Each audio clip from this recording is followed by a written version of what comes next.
అధ్యక్ష, ఈ ప్లాస్టిక్ మన జీవితానికి చాప కింద నీరులా చేరి ఇప్పుడు ప్లాస్టిక్ లేని ఇళ్ళు కానీ ప్రాంతం కానీ లేని పరిస్థితికి చేరుకున్నాం అధ్యక్ష. ప్లాస్టిక్ పర్యావరణానికి చేసే హాని అంతా ఇంత కాదని ఇప్పుడే మన గౌరవ ఉప ముఖ్యమంత్రి వాళ్ళు చెప్పడం జరిగింది అధ్యక్ష. అయితే ఇందుకు ఉదాహరణగా గుంటూరుకి సమీపంలో ఉన్న ఉప్పలపాడు బర్డ్ శాంక్చురీ ఉంది అధ్యక్ష. యాక్చువల్గా దాన్ని 8 అడుగుల లోతు ఉండే ఒక సరస్సు అధ్యక్ష. ఈరోజు పర్యాటకుల వాడకం, ప్లాస్టిక్ వాడకం నిర్లక్ష్య ధోరణి వల్ల 5 అడుగులకు చేరుకుంది అధ్యక్ష.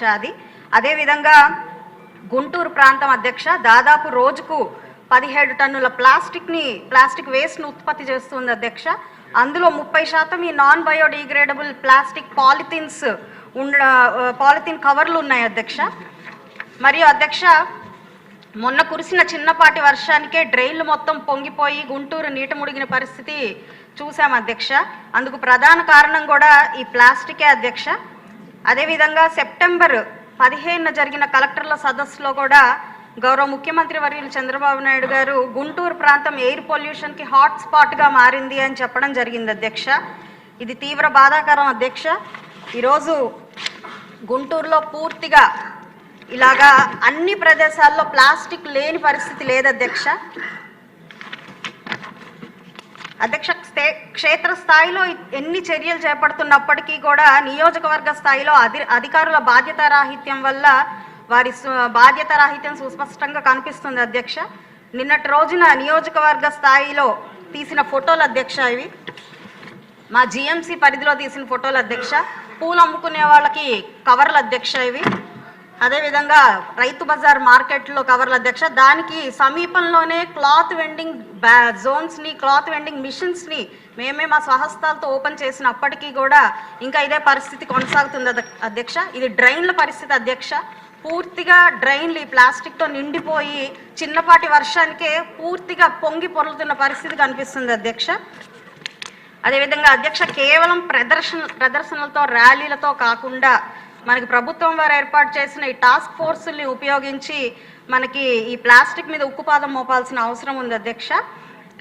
చర్యల్లో భాగంగా ఈరోజు సచివాలయం నుంచే ప్లాస్టిక్ వాటర్ బాటిల్ని రీప్లేస్ చేస్తూ గాజు సీసాలని వాడడం నిజంగా చాలా అభినందనీయం అధ్యక్ష. ఇది నిబద్ధత గల ప్రభుత్వానికి నిదర్శనం అధ్యక్ష. అయితే ఆంధ్రప్రదేశ్లోని ప్రతి దేవాలయంలో ఇందాక గౌరవ ఉప ముఖ్యమంత్రి వర్యులు చెప్పినట్టుగా తిరుమలలో ఏ విధంగా అయితే మనం ఈ చర్యల్ని పాటిస్తున్నామో అదేవిధంగా ప్రతి దేవాలయంలో, అదేవిధంగా ప్రతి పర్యాటక స్థలంలో నో ప్లాస్టిక్ జోన్గా వాటిని ప్రకటించాల్సిందిగా కోరుకుంటున్నాను అధ్యక్ష. అదేవిధంగా ఈరోజు ప్లాస్టిక్ని నిషేధిస్తూ ఫుడ్ ప్యాకేజింగ్కి, అదేవిధంగా ఫుడ్ పార్సలింగ్కి కూడా ప్రత్యామ్నాయ మార్గాలు చూస్తూ ఈ ప్లాస్టిక్ని నిషేధించాల్సిందిగా కోరుకుంటున్నాను అధ్యక్ష. ప్రకృతికి మనం ఏమి ఇస్తామో తిరిగి మనకు అదే ప్రసాదిస్తుంది అధ్యక్ష. పర్యావరణాన్ని ప్లాస్టిక్తో ముంచివేస్తే మనం ప్లాస్టిక్తో చేసిన పీపీఈ కిట్లు వేసుకొని బ్రతకాల్సిన పరిస్థితి మాత్రం ఖచ్చితంగా వస్తుంది అధ్యక్ష. అది మనము మొన్న కరోనాలో చూసిన పరిస్థితి మనందరికీ తెలుసు అధ్యక్ష. అలాంటి పరిస్థితి మనం ఇంకొకసారి ఇలా ఈ ప్లాస్టిక్ వినియోగం ద్వారా తెచ్చుకోకూడదు అని చెప్పి నేను కోరుకుంటున్నాను అధ్యక్ష. ఇది మనం గత కరోనాలో చూసిన పరిస్థితి అధ్యక్ష. ఈరోజు ప్లాస్టిక్ ద్వారా ఇలాంటి పరిస్థితి మళ్ళీ మనం తీసుకురాకూడదు అని చెప్పి నేను కోరుకుంటున్నాను అధ్యక్ష.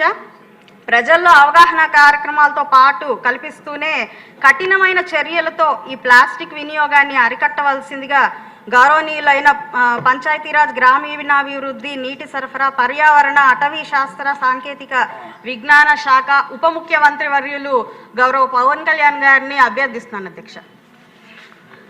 గౌరవనీయులైన మంత్రి గారికి ఒక చిన్న విన్నపం సార్. ఏంటంటే రీసెంట్గా కేరళలో ఒక మంచి పాలసీతో వచ్చారండి. మీరు చేయి దింపండి, చూశాను మిమ్మల్ని.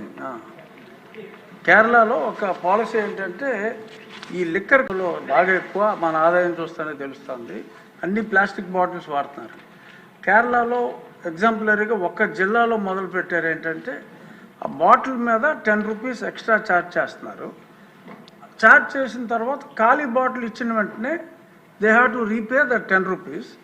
దాన్ని రీసైకిల్కి వాడటానికి టీటీ లోన్స్ అనేది ఈ బ్రాండీ బాటిల్స్ కూడా అప్లై చేయమని. బ్రాండీ బాటిల్స్కి ప్లాస్టిక్ కన్జంప్షన్ ఎక్కువగా ఉంది, ఎక్కడ పడితే అక్కడ పడేస్తున్నారు కాబట్టి హ్యూజ్ కన్జంప్షను ఒక దగ్గర కలెక్ట్ అవుతుంది. అది ఈ కొంచెం ఎక్సైజ్ డిపార్ట్మెంట్ వాళ్ళతోటి కోఆర్డినేట్ చేసుకుంటే major percentage of plastic waste ఒకటి చేయొచ్చండి. కేరళలో ఇంప్లిమెంట్ అయింది. ఇంకొకటి ఏంటంటే ఈ సింగిల్ యూజ్ ప్లాస్టిక్స్ ఈ నిషేధానికి మీరు మీలాంటి హీరోస్ తోటి అడ్వర్టైజ్మెంట్ చేయాలి అంటే కొన్ని కోట్లు అవుతుంది. మీరు సంబంధిత శాఖ మంత్రిగా ప్లాస్టిక్ని నిషేధించండి అని మీరు జన సైనికులకి చెప్పారంటే ఎవడన్నా ప్లాస్టిక్ వేస్తే పట్టేసుకుంటారు వాళ్ళు. ఆ మధ్యన బోతులు ఎలా కప్పెట్టారో కొన్ని సంవత్సరాల క్రితం రోడ్లు మీరు బాగు చేయమని పిలిపించినప్పుడు ప్లాస్టిక్ని ఆపండి అని మీరు ఒక్క పిలుపు ఎలా ఇస్తే ఎలా అంతే, ఇంకా అది ఆగిపోతుంది. సో కాబట్టి సంబంధిత శాఖ మంత్రిగా మీరు ఆ స్టెప్స్ తీసుకుంటే డెఫినెట్గా ఈ ప్లాస్టిక్ భూతాన్ని అరికట్టాలంటే అది మీ వల్ల సాధ్యమయ్యే అవకాశం చాలా ఎక్కువగా ఉంది. కాబట్టి ప్లాస్టిక్ గురించి మీ అవగాహన ఇందాక మీరు చెప్పారు, ఎక్స్ట్రాడినరీగా మొత్తం అంతా ఎక్స్ప్లెయిన్ చేయటం, తల్లి గర్భంలో కూడా ఈ పొల్యూటెంట్స్, మైక్రో పొల్యూటెంట్స్, ఇలాగే విలేజెస్లో సిటీస్లో కొంచెం డిజిటల్ బోర్డ్స్ని ఎంకరేజ్ చేస్తే ఈ ఫ్లెక్సీలు మానేసి ఆ అడ్వర్టైజ్మెంట్ ఏదో డిజిటల్ బోర్డ్స్లోనే ఇచ్చుకుంటారు ఆ ఫంక్షన్లప్పుడు దానప్పుడు. కొంచెం ఆ రకంగా డిజిటల్ బోర్డ్స్ని ఎంకరేజ్ చేస్తే this might also come down quite a bit sir. ఇది నా రిక్వెస్ట్ తమరికి. అలాగే ఒక్క నిమిషం ఆయన బోండా ఉమా గారు